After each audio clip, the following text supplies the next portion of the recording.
नमस्कार दोस्तों, welcome to my YouTube channel Shraddha Mallik.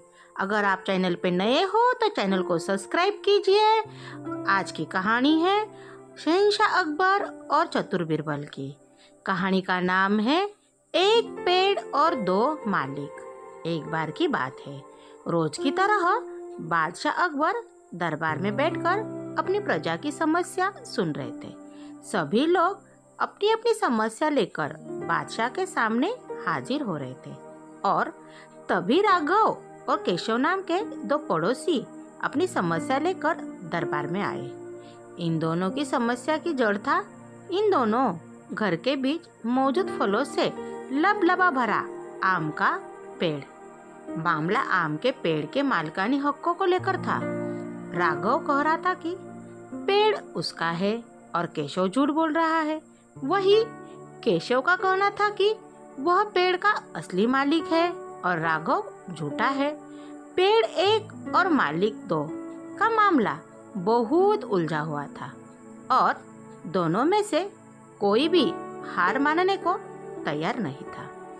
दोनों पक्षों की बातें सुनकर और सोच विचार करने के बाद बादशाह अकबर ने यह मामला अपने नवरत्नों में से एक बीरबल को सौंप दिया। मामले को सुलझाने और सच्चाई का पता लगाने के लिए बीरबल ने एक नाटक रचा।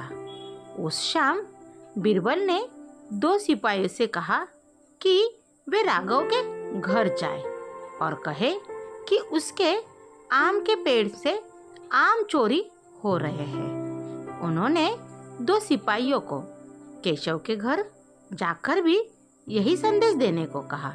साथ ही बीरबल ने कहा कि यह संदेश देने के बाद वह उनके घर के पीछे छिपकर देखे कि राघव और केशव क्या करते हैं।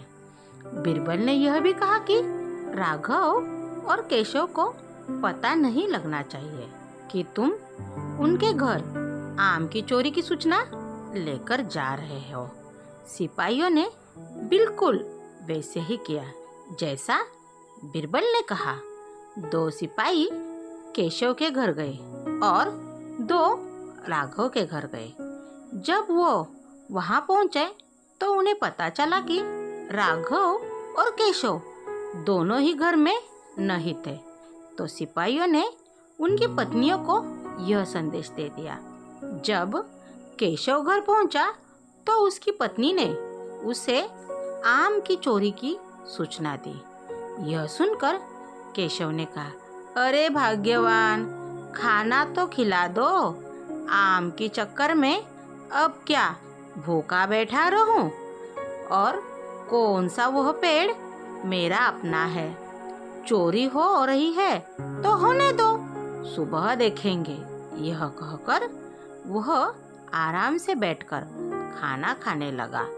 वही जब राघव घर आया और उसकी पत्नी ने यह बात उसे बताई तो वह उल्टे पैर पेड़ की तरफ दौड़ा पड़ा।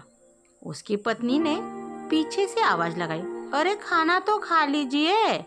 जिस पर राघव ने कहा, खाना तो सुबह भी खा सकता हूँ, लेकिन अगर आज आम चोरी हो गए तो मेरी पूरे साल की मेहनत पर पानी फिर जाएगा। सिपाहियों ने दोनों के घर के बाहर छिपकर यह सारा नजारा देखा और वापस दरबार जाकर बीरबल को बताया। अगले दिन दोनों फिर से दरबार में हाजिर हुए। उन दोनों के सामने बीरबल ने बादशाह अकबर से कहा, जहांपना सारी समस्या की जड़ वह पेड़ है, क्यों ना हम वो पेड़ को ही कटवा दे। न रहेगा बांस, न बजेगी बांसुरी। बादशाह अकबर ने इस बारे में राघव और केशव से पूछा, इस बारे में आप दोनों का क्या ख्याल है? इस पर केशव ने कहा, हुजूर, आपकी हुकूमत है। आप जैसा कहेंगे मैं उसे चुपचाप स्वीकार कर लूंगा। वही राघव ने कहा, मालिक, मैंने 7 वर्ष तक उस पेड़ को सींचा है आप चाहे तो उसे केशव को दे दीजिए, लेकिन कृपा करके उसे कटवाए ना। मैं आपके आगे हाथ जोड़ता हूँ। उन दोनों की बात सुनकर बादशाह अकबर ने बीरबल की तरफ देखा और कहा, अब आपका क्या कहना है बीरबल जी? इसके बाद बीरबल ने बादशाह को बीती रात का किस्सा सुनाया और मुस्कुराते हुए कहा, हुजूर, पेड़ एक और मालिक दो, ऐसा कैसे हो सकता है?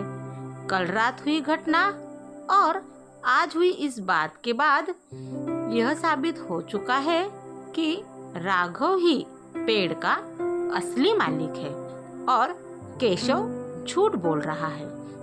यह सुनकर बादशाह ने बीरबल को शाबाशी दी।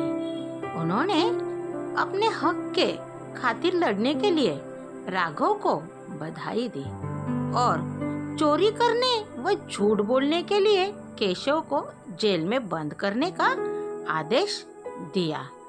कहानी से सीख, एक पेड़ और दो मालिक।